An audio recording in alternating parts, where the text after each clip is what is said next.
दोस्तों नमस्कार। दोस्तों क्या आपने कभी ऐसा दोस्त देखा है जो सामने तो मुस्कुराता है लेकिन मौका मिलते ही आपके हिस्से की मिठाई चुरा ले। अगर नहीं देखा है तो आपको चीन की कहानी सुननी चाहिए। दोस्तों हमारे पड़ोसी दोस्ती में जो मिठास होनी चाहिए थी उसमें कड़वाहट कहाँ से खुली। आज हम दोस्तों इन्हीं सब मुद्दों पर इस वीडियो में गहराई से चर्चा करेंगे और आपको बताएंगे कि भारत और चीन में किन मुद्दों को लेकर खटास है। इसके अलावा हाल ही में भारत और चीन के बीच जो समझौता हुआ है उस पर भी बात करेंगे। दोस्तों भारत और चीन का रिश्ता हजारों साल पुराना है। जब सिल्क रूट से व्यापार होता था तब रिश्तों में सौहार्द की मिठास थी। यहाँ पर दोस्तों थोड़ा सा हम आपको सिल्क रूट के बारे में समझा देते हैं। सिल्क रूट प्राचीन व्यापार मार्ग का एक नेटवर्क था जो एशिया, यूरोप और उत्तरी अफ्रीका को जोड़ता था। यह मार्ग मुख्य रूप से चीन से निकलता था और भारतीय उपमहाद्वीप, मध्य एशिया और यूरोप के कई हिस्सों तक फैला हुआ था। सिल्क रूट का नाम इसलिए पड़ा क्योंकि चीन से आने वाली रेशमी वस्त्र यानी सिल्क की व्यापारिक मांग बहुत अधिक थी। इसके बाद दोस्तों बुद्ध का संदेश भी वहां पहुंचा और हमें उनकी चाय पसंद आई। लेकिन वक्त बदला, आज़ादी आई और यह मिठास धीरे धीरे कड़वाहट में बदलने लगी। दोस्तों यह कहानी शुरू होती है सदियों पहले, जब भारत और चीन के बीच केवल राजनीतिक नहीं बल्कि सांस्कृतिक संबंध भी थे। चीन में बौद्ध धर्म के प्रसार के साथ भारत की संस्कृति वहां पहुंची और भारत ने चीन को ज्ञान, विज्ञान और कला के क्षेत्र में बहुत कुछ दिया।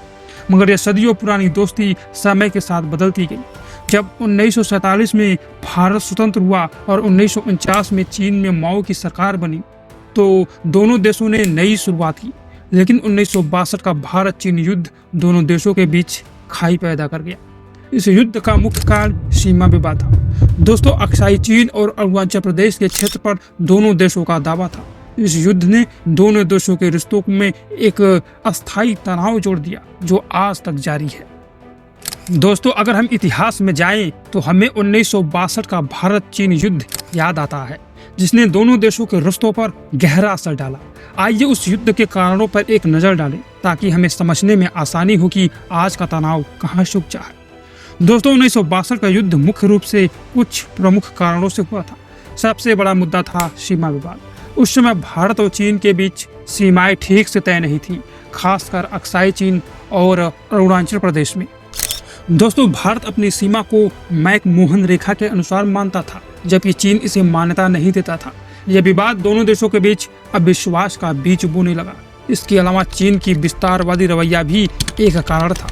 1949 में चीन में कम्युनिस्ट शासन आने के बाद उसने तिब्बत पर कब्जा कर लिया। लेकिन जब दलाई लामा भारत में शरण लेने आए तो चीन को लगा कि भारत उसकी नीतियों में हस्तक्षेप कर रहा है। इससे चीन की नाराजगी बढ़ गई। इसके अलावा दोस्तों भारत की फॉरवर्ड पॉलिसी भी तनाव बढ़ाने में अहम भूमिका निभा रही थी। प्रधानमंत्री जवाहरलाल नेहरू की इस नीति का उद्देश्य सीमा क्षेत्र को सुरक्षित करना था, लेकिन चीन ने इसे भारत की ओर से आक्रामक कदम के रूप में देखा और अंततः दोनों देशों के बीच बातचीत का अभाव और अविश्वास पैदा हो गया।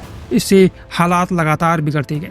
इसके बाद अक्टूबर 1962 में चीन ने भारत पर हमला कर दिया और भारत को युद्ध में भारी नुकसान का सामना करना पड़ा। चीन ने अक्साई चीन पर कब्जा कर लिया जो आज तक उसके अधीन है। इसके बाद चीन ने 20 नवंबर को एक तरफा युद्ध विराम की घोषणा कर दी और अपनी सेना वापस बुला ली। लेकिन इस युद्ध में भारत को काफी नुकसान हुआ था क्योंकि उस समय हमारी सेना के पास पर्याप्त संसाधन और ऊंचाई वाले क्षेत्रों में लड़ने का अनुभव नहीं था। इस घटना के बाद भारत को अपनी सैन्य क्षमता को बढ़ाने की सख्त जरूरत महसूस हुई। दोस्तों युद्ध में हार के कारणों का पता लगाने के लिए सरकार ने ले जनरल हेंडरसन ब्रुक्स और ब्रिगेडियर पीएस भगत की अध्यक्षता में एक समिति बनाई जिसे हेंडरसन ब्रुक्स भगत रिपोर्ट के रूप में जाना जाता है। हालांकि यह रिपोर्ट दोस्तों आज भी गुप्त रखी गई है, लेकिन ऐसा माना जाता है कि इस रिपोर्ट में नेहरू सरकार की रणनीतिक विफलताओं को युद्ध की हार का प्रमुख कारण बताया गया था। इस युद्ध के बाद भारत ने अपनी रक्षा नीतियों को सुधारने पर जोर दिया और एक सख्त नीति अपनाई। तो 1962 का युद्ध सिर्फ एक सैन्य संघर्ष नहीं था दोस्तों, यह दोनों देशों के रिश्तों पर गहरा निशान छोड़ गया। आज हम जब सीमा पर तनाव की खबरें सुनते हैं तो उसका मूल कारण वही पुराना अविश्वास और विवादित क्षेत्र है। इस इतिहास को समझना जरूरी है ताकि हमें भारत और चीन के मौजूदा रिश्तों का गहराई से विश्लेषण करने का मौका मिले। दोस्तों 1962 में जो हुआ वो किसी डरावने सपने जैसा था। भारत ने दोस्ती का हाथ बढ़ाया लेकिन जवाब में चीन ने पीठ में खंजर घोंप दिया। जंग छिड़ी और भरोसा टूट गया। एक बार का धोखा कोई नहीं भूलता है और ये जख्म आज भी ताजा है। ये वो वक्त था जब लोगों ने पहली बार चीन को अलग नजरों से देखना शुरू किया। आज भी चीन अपनी चालाकियों से दोस्तों बाज नहीं आता। वो बात करता है दोस्ती की, लेकिन धीरे से आपकी जमीन पर नजर गड़ा लेता है। कभी व्यापार में अड़चन डालता है, कभी लद्दाख में घुसपैठ करता है। यहाँ हम सवाल करते हैं कि क्या ये असली दोस्ती है? दोस्तों, अब सोशल मीडिया पर बहिष्कार चीन का नारा सुनने में आता है, लेकिन अगले ही दिन लोग वही सस्ते चीनी प्रोडक्ट लेकर लौटते हैं। यह कैसा विरोध है भाई? ये तो वैसा है जैसे हम कहें कि चोरी करना गलत है, लेकिन रात में हम खुद ही दीवार कूदकर अपनी ही दुकान से सामान ले लें। तो दोस्तों, अब सवाल उठता है कि भारत को अब क्या करना चाहिए? क्या हम चीन के माल पर निर्भर रहें या खुद अपने सामान को बढ़ावा दें? क्या हमारी सेना को और मजबूत बनाना चाहिए ताकि कोई हमारी तरफ आंख ना उठाए, या फिर कूटनीति की चाल से चीन को जवाब दे? इस रोमांचक खेल में हर कदम मायने रखता है। दोस्तों, इसके बारे में आप क्या सोचते हैं? कमेंट बॉक्स में जरूर बताएं। दोस्तों, भारत और चीन का रिश्ता किसी रहस्यमयी कहानी की तरह है। ये वो पड़ोसी है जो कभी कभी मुस्कुराता है, लेकिन उसी मुस्कुराहट में छिपा होता है कुछ और। हम उम्मीद करते हैं एक दिन रिश्ते में स्थिरता लाए, लेकिन हम जानते हैं कि सावधान रहना ही सबसे बड़ी समझदारी है। दोस्तों, अब हम बात करेंगे 2017 के डोकलाम विवाद के बारे में, जिसने भारत और चीन के बीच माहौल को काफी गर्म कर दिया था।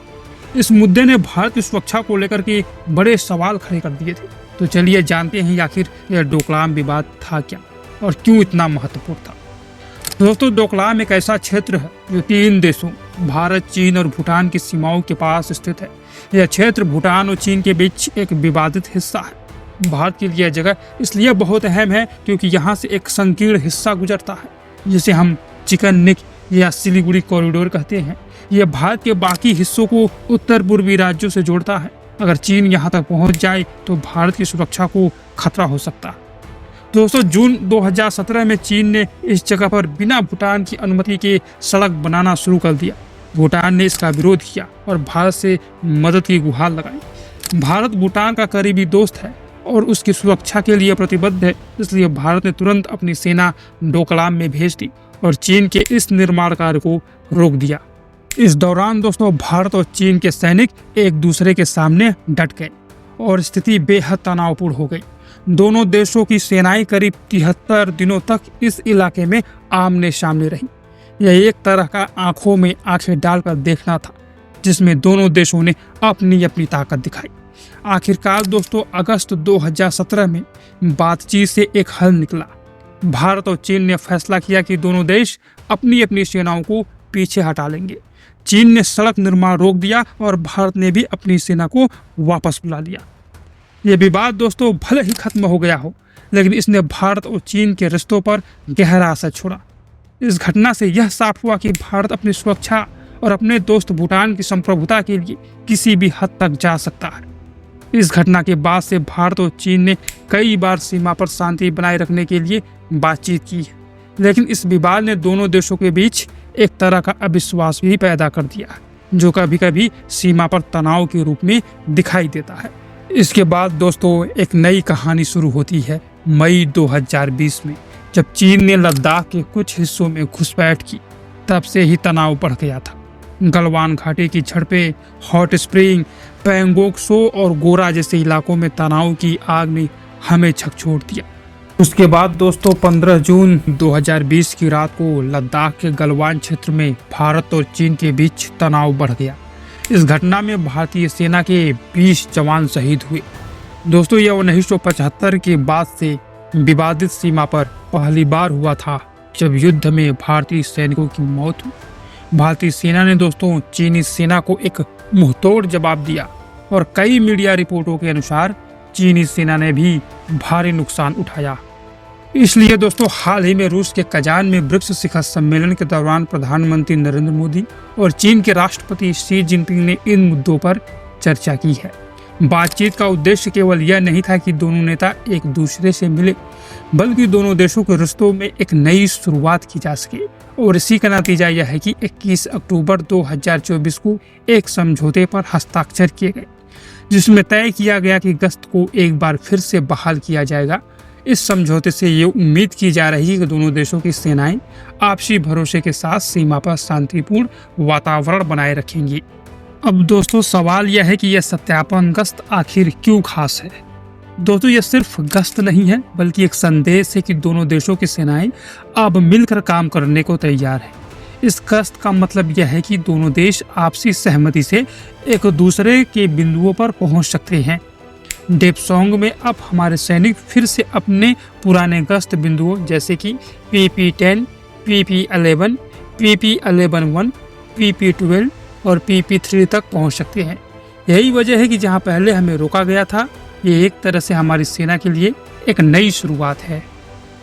अब दोस्तों सवाल यह है कि क्या यह कदम काफ़ी है? क्या बस इतनी सी गश्त करने से सब कुछ ठीक हो जाएगा? शायद नहीं। विदेश मंत्रालय के प्रवक्ता रणधीर जायसवाल का कहना है कि यह शुरुआत है, लेकिन आगे भी बातचीत जारी रहेगी।